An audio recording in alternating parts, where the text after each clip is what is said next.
On the eve of the wedding, the fiancé and his past love secretly got married. I pretended not to know anything and went abroad for a week to relax. Later, Gu's father fell seriously ill. The doctors said only Miss Jiang could perform the surgery. He made 99 calls in desperation. I sneered. Then ask your new wife for help.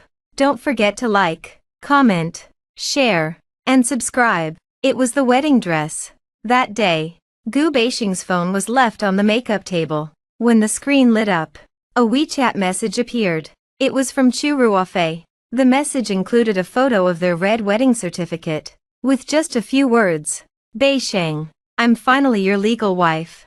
See you at the old place tonight. I stood in front of the dressing mirror, still wearing the 7-figure wedding dress. The layers of white lace resembled a grand, yet ironic, fantasy. My fingers touched the cold screen. I clicked on the photo. The date was this very morning. At that time, Gu Beixing claimed there was an urgent company meeting and delayed arriving at the wedding dress store by 2 hours. Turns out, his so-called urgent meeting was to be with his past love and get married. When Gu Beixing came in from the bathroom, he still held a bottle of mineral water he had just opened for me. He was extremely handsome, with sharp features and eyes that always held an unforgettable tenderness when they looked at me. If I hadn't seen that photo with my own eyes, I would have thought I was the happiest bride-to-be in the world. Why was Qingyu standing there, staring blankly? Didn't the wedding dress fit her? He naturally stepped forward, wrapped his arms around my waist, and planted a light kiss on my forehead. That familiar, cool cedar scent filled the air, but it made my stomach turn upside down with disgust. I nonchalantly handed his phone to him, forcing a smile that seemed entirely natural. I just got a message from you. Something related to work. Beixing, since the company is so busy, I'll take care of the wedding details myself. You should go back to the office. Gu Beixing glanced at the phone, a barely noticeable flicker of anxiety passing in his eyes. Though he tried to hide it well, his fingers, gripping the phone, turned slightly white, betraying his nervousness. He bent down and kissed my cheek, his voice low and apologetic. I'm sorry, Qingyu. I've neglected you lately. After the wedding, I'll take you abroad for a honeymoon to make it up to you. He left in a hurry, not even realizing he'd misbuttoned his suit jacket. Looking at myself in the mirror, I calmly took off the wedding dress that symbolized betrayal. I've been in love with Gu Beixing for 8 years. From college to our professional lives together, I've helped him secure the inheritance of the Gu Corporation. Everyone says I'm the perfect wife for him. But Gu Beixing seems to forget that I'm not just his fiancée. I'm also the youngest thoracic surgeon at the Central Hospital. My hands never tremble during surgeries, and my heart never weakens when faced with betrayal. Since he's already married to Chu Ruofei, let him go through with this carefully planned wedding of the century, all by himself. I submitted my annual leave request to the hospital and cancelled my ticket home. On my way back to the apartment, I took off that expensive engagement ring and threw it into a trash can by the road. That same night, I asked my assistant to book a one-way flight to Paris. Back at the apartment, the living room was still cluttered with the wedding favors and invitations we had prepared for the ceremony. On the red-colored invitations with gold lettering, Jiang Qingyu's and Gu Beixing's names were written right next to each other. Now, it all seemed like a cruelly ironic black comedy. I hadn't packed much luggage, just my passport, a few change of clothes, and all my personal documents that I had kept at Gu's house over the years. Before leaving, I hung the custom-made suit I had intended to give to Gu Beixing on wedding day in a prominent spot by the entrance. Next to it was a signed statement canceling the wedding. It wasn't until I was sitting in the airport lounge that Gu Beixing called. Qingyu, I need to work late at the company tonight. I probably won't be able to go home for dinner with you. Be good and listen to Mom Zhang if you want to eat something. His voice came through the receiver, carrying a faint scent of expensive car perfume, the same scent that Chu Ruofei loved most. I stared out the window at the planes taking off and landing, my voice completely calm. Okay, go ahead and focus on your work. Take care of yourself. His voice sounded tired. Is it too much work preparing for the wedding? Gu Beixing added hesitantly. After these 2 days, I'll spend time with you properly. It won't be hard. Gu Beixing, just take care of yourself. I said, pulling my lips into a slight smile. Without waiting for him to say anything else, I hung up the phone. After 8 years of knowing each other, I understand every subtle expression and lie of Gu Beisheng. She thought she could hide everything from me, believing she had a solid cover on both fronts. But what she didn't realize was that the trust he had in me had already been completely destroyed this afternoon. As the boarding announcements came over the speakers, I removed my domestic phone card and replaced it with a prepaid global data card. The moment the plane rose into the clouds, I felt weightless. As the bustling city below turned into tiny dots of light, I wasn't overwhelmed with heartbreak, as I had expected. Instead, I felt a sense of relief, as if everything had finally settled into place. On my first day in Paris, I happened to attend a medical conference. Instead of going back to the hotel to sleep, I changed into a smart suit and headed straight to the conference. For a good doctor, being distracted by love is deadly, but professional skills never betray oneself. It was on this very day that my new number received a strange text message. It was obvious from whom it came, Chu Ruofei. The message came with a highly provocative photo, a romantic candlelit dinner at a fancy restaurant. Gu Beisheng was gently cutting her steak for her. Below the photo was a message. 8 years of your company, Miss Jiang, aren't enough to compare to a marriage certificate.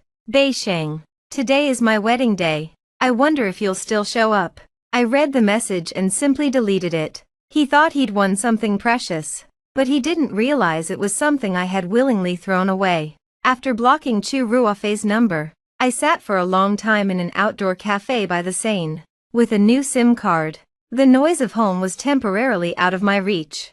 3 days later, while checking medical information on my work email, I accidentally came across an email from her personal assistant. The email contained no unnecessary words, just several screenshots, all taken from Chu Ruofei's ostentatious posts on social media. In the first photo, Chu Ruofei was wearing the wedding dress I had carefully chosen for her. She stood barefoot on the imported woolen carpet that Gu Beisheng and I had bought together. He held a glass of red wine in his hand, and on the background wall hung our wedding photo, which we hadn't yet taken down. She wrote alongside the photo, "The new home is beautiful. Thank you, Mr. Gu, for this surprise. Please take care of me for the rest of my life." The second photo shows Gu Beisheng's back as he cooks in the kitchen. Those same hands that are usually used to sign contracts or medical forms are now wrapped in an apron, washing dishes and preparing soup for me. Looking at these photos, not even the slightest emotion stirred within me. For 8 years, I've always thought of Gu Beisheng as a wealthy young man who never did any household chores. I understood how hard he worked, so even after performing a 10-hour surgery, I would rush home to make him soup. It turns out he isn't unable to take care of others, he just didn't want to show that kind of care toward me. I calmly closed the email and continued working on the academic paper I was preparing to submit to the International Thoracic Surgery Forum. On my 4th day in Paris, I was invited to participate in a joint consultation at the local hospital. Faced with extremely complex cases, I exchanged detailed medical information in English with several top European experts. When my surgical plan was met with standing ovations from everyone present, I became even more convinced that a woman's strength comes from her expertise and abilities, not from someone who might change their mind at any moment. However, the peace I enjoyed in Paris was broken on the 5th day. I received an urgent email from the PR department of Story Group, sent by Gu Beisheng's personal secretary. The email was filled with unmistakable panic. Dr. Jiang, President Gu is frantically searching for you everywhere. All the guests at the wedding have arrived, but the letter you sent, announcing the cancellation of the wedding, was accidentally left in the living room by President Gu. The head of the Gu family saw it with his own eyes. Miss Chu was also there. The old man was so enraged that he suffered a cardiac arrest and lost consciousness on the spot. Now, the Gu family is in complete chaos. I read the email, sneered, and closed the computer. Gu Beisheng, if you had the audacity to get married to someone else on the eve of your own wedding, you should have realized that secrets like this will eventually be exposed. You thought you could have your cake and eat it too, but you don't realize the true cost has only just begun. News of the old man's illness spread quickly through the medical community in China. As a top expert in thoracic medicine in the country, my mentor called me across countries that very night. His voice over the phone was filled with unprecedented seriousness. Elder Gu of the Qingyu family suddenly developed symptoms of a ruptured aortic aneurysm, along with severe acute heart failure. The situation is extremely critical. Mr. Gu is currently in the intensive care unit at Jiangcheng First Hospital, relying on extracorporeal membrane oxygenation, commonly known as ECMO, to sustain his life. Doctors estimate that he might barely last 4 or 5 days. Holding the phone, I stood by the saying, my face calm as water.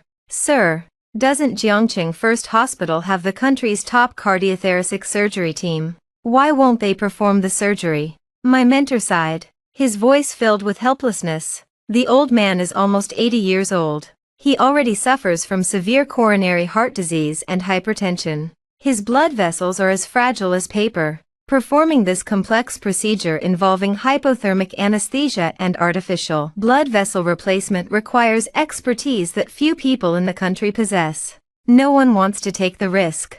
If something goes wrong during the surgery, no one can afford the Gu family's wrath. After hanging up the phone, I logged into domestic social media. What used to be headlines about my wedding with Gu Beisheng had now been replaced by news of the Gu Group's chairman's critical condition. Gu Group's stock price plummeted within half an hour of the market opening. The entire business world in Jiangcheng was in turmoil. In another local news photo, I saw Gu Beisheng and Chu Ruofei outside the emergency room in the hospital hallway. Gu Beisheng looked utterly defeated, his usually neat suit wrinkled. Chu Ruofei, with red eyes, leaned against him, looking pitiful and willing to share weal and woe with him. They probably thought that if the old man pulled through, Gu Beisheng would rightfully take control of everything, and Chu Ruofei would become the wife of the Gu family. But they had no idea how cruel modern medicine could be. The old man's illness was a race against death. Although the patient is kept alive with extracorporeal membrane oxygenation, the probability of bleeding doubles every hour that passes. And right now, in all of China, I, Jiang Qingyu, am the only doctor skilled in performing such delicate vascular sutures and capable of performing aortic replacement in record time. Back then, old Master Gu treated me very well. It was he who personally chose me as his granddaughter-in-law, even when Gu Beisheng was hesitant. But old Master Gu never imagined that his most proud grandson would use the most despicable means to drive away the very person who could save his life. I turned my phone upside down on the table, picked up the now cold coffee, and took a sip. My heart felt completely cold.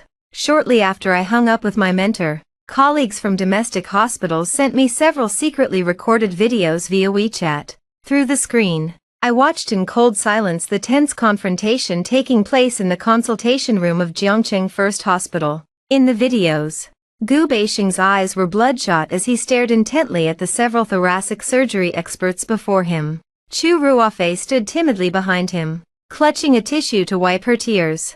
Several relatives from the Gu family stood nearby, whispering insults against Gu Beisheng, accusing him of driving their grandfather to such anger over some seductive woman. President Chen, isn't your hospital considered the best cardiovascular center in the country?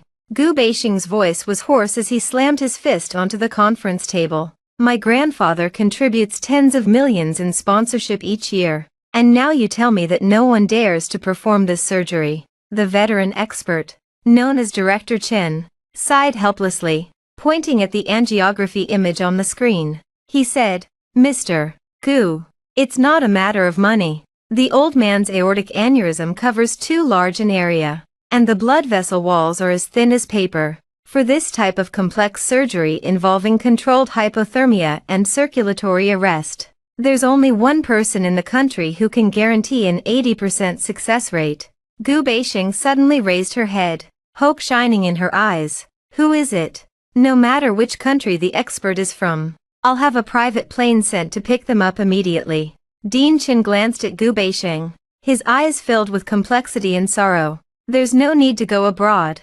That person is Dr. Jiang Qingyu, your fiancé. Last year, She won the world's highest award for her research on minimally invasive aortic replacement at the International Thoracic Surgery Conference. She's currently in the country. Only her hands could delicately kiss and sew such tiny blood vessels. Those words were like a harsh slap to Gu Beixing's face. In the video, he froze on the spot, his face turning pale instantly. Chu Ruofei beside him gasped in shock and instinctively grabbed Gu Beixing's sleeve. Her voice trembled as she said, "Dean Chen, could you be mistaken? Jiang Qingyu is just a doctor in her early 30s. How could she possibly keep her mouth shut?" Dean Chen cut Chu Ruofei off coldly. "In the medical field, the one who performs the procedure is the teacher. If it weren't for the doctor's improvements to surgical suturing techniques half a year ago, the old man wouldn't even have a chance of staying in the ICU. Mr. Gu has at most 4 days left. If Dr. Jiang doesn't perform the operation, you can start preparing for the worst." The video ended abruptly. Watching Gu Beixing's devastated expression on the screen, I felt a sense of satisfaction.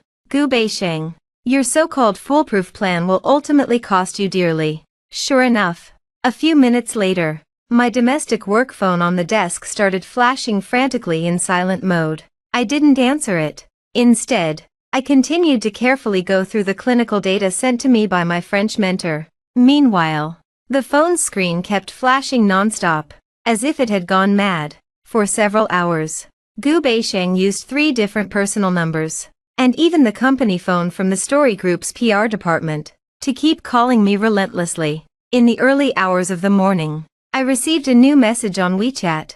It was an audio recording secretly taken at the scene, sent by my assistant who remained in China. When I played the audio, Gu Beixing's almost hysterical screams filled the quiet room. "Get away from me! Don't touch me!" That was Gu Beixing pushing Chu Ruofei away, along with the harsh sounds of tables and chairs falling over. Her voice was filled with unprecedented terror and fury. "If it weren't for you pestering me into getting married, how would Qingyu have unilaterally cancelled the wedding? If anything happens to Grandpa, those collateral members of the Gu family will tear me apart, but I still won't give up my inheritance rights. How dare you even cry here?" Then came Chu Ruofei's weak, aggrieved sobbing. "Beixing, stop hitting her. Jiang Qingyu is just hiding to make fun of you. He knew Grandpa was seriously ill, yet he still did this on purpose. He's completely heartless and vicious." "Shut up. If it weren't for you showing off on social media, how would Qingyu have found out? What do you think you are, anyway, to compare to him?" Gu Beixing's roar made the speaker vibrate slightly. Listening to this petty squabble, I smirked in mockery. At this point, Gu Beixing finally began to panic. He wasn't just afraid of losing the opportunity to lead the Gu group. He also realized, too late, that Jiang Qingyu, the one who would always keep the lights on waiting for him to come home, no matter how late it was, the one who would bring him a bowl of hot soup when he was tired, seemed to have completely disappeared from his life. Looking at the 99 missed calls on the screen, he deluded himself into thinking that if he answered the 100th call, he would, as he had done countless times after arguments in the past, give in out of weakness. The timing was perfect. The seminar the next day had already ended successfully, and he had fulfilled his academic duties. Meanwhile, the extracorporeal membrane oxygenation machine belonging to the old man back home must be nearing its limit. Slowly, he pressed the answer button and brought the phone to his ear. On the other end of the line, Gu Beixing's heavy, almost frantic breathing could be heard. "It's you, Ma Qingyu. You finally picked up the phone." Gu Beixing's voice was hoarse, filled with uncontrollable tremors and ecstasy. There was even a hint of relief in his voice, as if he'd barely escaped disaster. He blurted out into the microphone, "Where are you? Grandpa's condition is critical. He's barely holding on in the ICU. Dean Chen said that only you in all of China can perform this surgery. Please, come back and save Grandpa." Damn it. Sitting in the spacious office chair at the research institute, I gazed out the floor-to-ceiling window at the lights of Paris streets. A mocking smirk curled on my lips. "Gu Beixing, you've dialed the wrong number." My voice was as calm as still water, no anger, no emotion at all. "Qingyu, please stop being angry with me. Okay, I know I was wrong. It was my fault regarding the wedding. After Grandpa's surgery, whatever punishment you want to give me, hit me, scold me, I'll accept it. Gu Beisheng was so anxious on the other end of the phone that he couldn't speak coherently. I could barely hear the sound of his shoes scuffing against the floor due to his nervousness. Being upset, I laughed lightly, tossing the pen I was playing with onto the table with a crisp sound. Gu Beisheng, in your eyes, after 8 years together, is this just another instance of me being upset with you? There was a sudden pause on the other end. It seemed Gu Beisheng was stunned by my indifference. For a moment, he was speechless. It was at that moment that I heard Chu Ruofei's faint but clear crying through the phone. Gu Beisheng, please talk to Miss Jiang. If she's willing to come back and save Grandpa, I'm even willing to kneel and apologize to her. But Grandpa doesn't have much time left. How can she risk an elder's life just because of her anger, even across thousands of miles? I can imagine Chu Ruofei acting all delicate and selfless at this moment. I heard the voice of your new wife, I said indifferently. The coldness in my voice seemed capable of freezing Gu Beisheng through the radio waves. Gu Beisheng, since you and Chu Ruofei secretly got married on the eve of the wedding, she is now the legitimate Mrs. Gu. The head of the Gu family is critically ill. As his grandson, you should go to your new wife for help, not to me, your former fiancé, Qingyu. How did you know? Gu Beisheng's voice suddenly became hoarse, as if someone had choked him. In the background, one could faintly hear Chu Ruofei gasping in shock and crying out of guilt. Go find your new wife. Isn't he the one who knows best how to take care of you and be considerate toward you? Maybe he could even improvise and help the old man sew up his aorta without any training. Without giving Gu Beisheng a chance to respond, I hung up the phone decisively. Gu Beisheng, who had his call cut off, was clearly trapped in utter despair.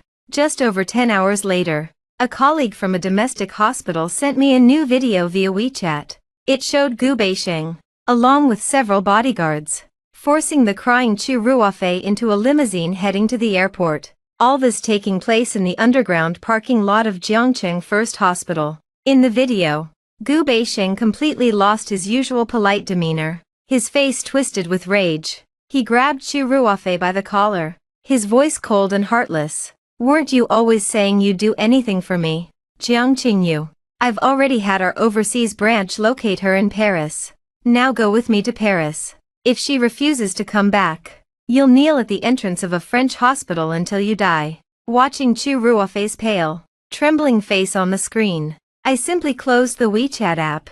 A few hours later, I changed into casual clothes, ready to leave Paris Central Hospital. The moment I pushed through the revolving doors of the lobby, I saw Gu Beisheng and Chu Ruofei approaching, clearly exhausted from their journey. Over 8 years of knowing each other, she had never seen me look this radiant. I wore a well-fitted trench coat, surrounded by internationally renowned European medical experts. We were discussing the cases from the recent academic conference in fluent English. I remained composed, every gesture reflecting the calm confidence of someone at the top of her game. At that moment, Jiang Qingyu was no longer the gentle woman who cooked meals at home for him. She was the surgical queen who ruled the field, deciding lives and deaths.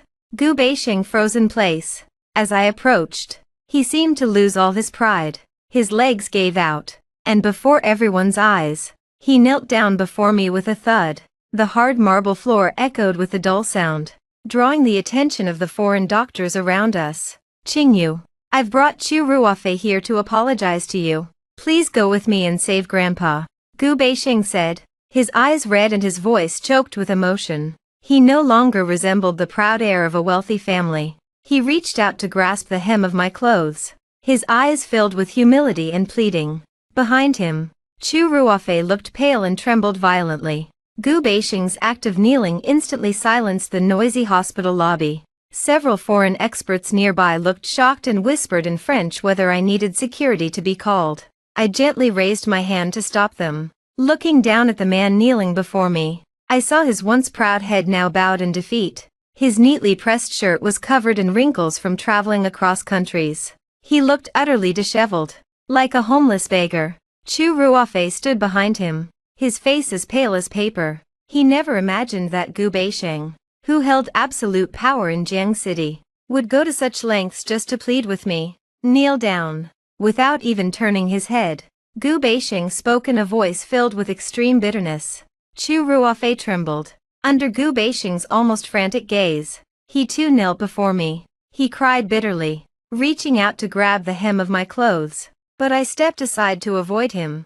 Miss Jiang, Sister Qingyu, I was wrong. I acted recklessly and lured Beisheng into this.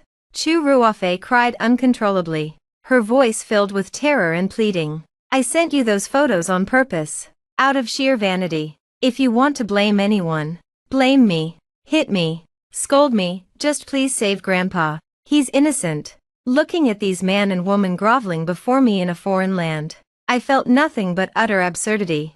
Gu Beisheng, Chu Ruofei. I spoke slowly, my voice sounding unusually cold in the empty hall. Have you two misunderstood something? The old man's life isn't meant to be used as a pawn in our disputes. I'm a doctor. If I decide to save him, it's because of the old man's kindness to me in the past, and out of my duty as a doctor, not because of your kneeling gesture. Gu Beisheng suddenly raised his head, his eyes filled with almost frantic hope.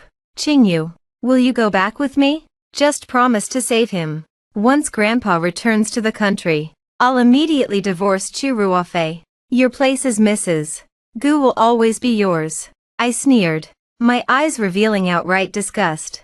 Gu Beisheng, do you really think I, Jiang Qingyu, would want your position as Mrs. Gu, who's been contaminated by flies? Stop being disgusting. I turned to my assistant and ordered in fluent English, book me the fastest flight back to Jiangcheng. Also, contact Dean Chin at the local hospital in Jiangcheng and have them send all the latest medical data about my grandfather to my work email. I need to prepare the surgical plan while on the plane. As for you, Mr. Gu.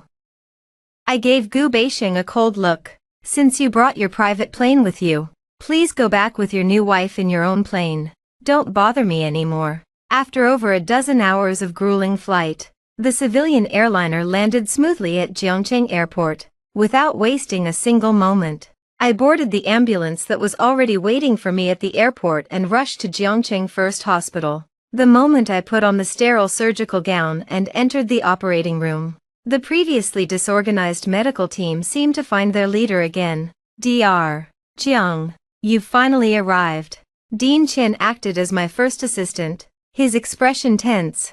The old man's heart failure was severe, and his blood pressure kept dropping. We prepared to use hypothermic circulatory arrest anesthesia. I took the scalpel from the surgeon's hand, my eyes filled with utter calmness and focus. I performed open-heart surgery. It was a 7-hour battle for life, with each cut bringing me closer to death. With extreme precision, I reconnected each of old Mr. Gu's fragile blood vessels, piece by piece. When the last artificial blood vessel was sutured in place and the aortic dissection was completely corrected, the heart, which had been weak and barely beating, finally began to pump strongly again after the electrical shock. The steady electrocardiogram readings confirmed the success of this medical miracle. When I pushed open the doors of the operating room, exhausted, Gu Beisheng, who was waiting outside the hallway, immediately stepped forward to greet me. But before he could say anything, several uniformed economic crime police officers and representatives from the Gu Group's board of directors surrounded him with cold expressions. Mr. Gu Beisheng, due to the public relations crisis you caused over the past week due to personal matters, the Gu Group's stock price has plummeted continuously, resulting in irreparable financial losses.